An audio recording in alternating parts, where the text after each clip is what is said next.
Cette vidéo a été traduite de l'anglais au français.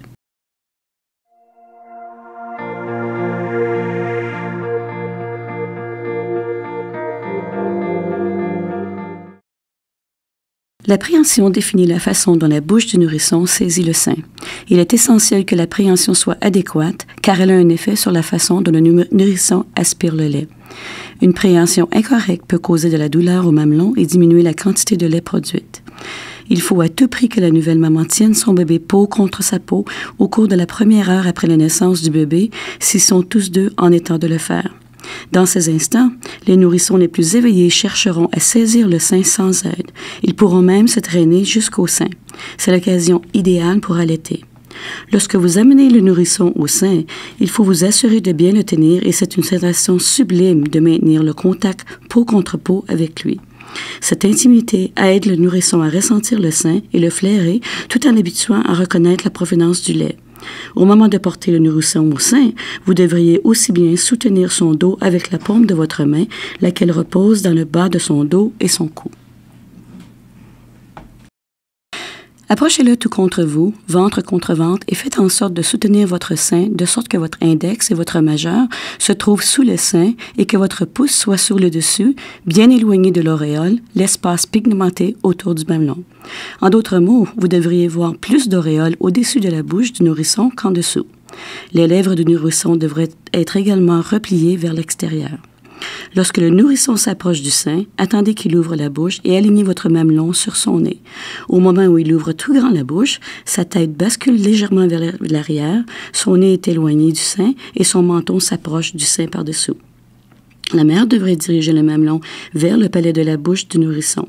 Le mamelon doit reposer sur la partie arrière du palais. Cela signifie que vous devriez voir plus d'auréoles au-dessus de la bouche du nourrisson et non au-dessous. Ses lèvres devraient également être repliées sur elles-mêmes. Vous pouvez remarquer que ce nourrisson a une bonne prise et qu'il commence à téter. Au début, il effectuera de légères suctions pour simuler l'écoulement du lait maternel. C'est ce qu'on appelle la montée laiteuse. Le mouvement de succion de l'enfant ralentira et deviendra plus intense selon le flux d'écoulement du lait.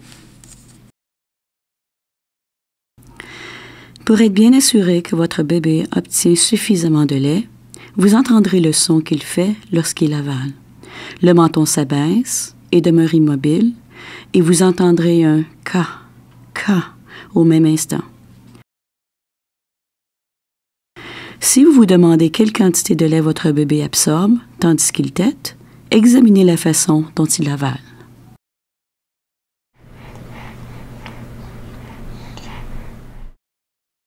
Si votre bébé ne semble pas avaler, comprimez ou massez légèrement votre sein tandis que votre bébé tète. La montée laiteuse devrait se produire. La compression du sein se fait en tenant le sein pendant 1 ou 2 secondes, puis en le relâchant. Assurez-vous de garder la main qui comprime le sein éloignée du mamelon.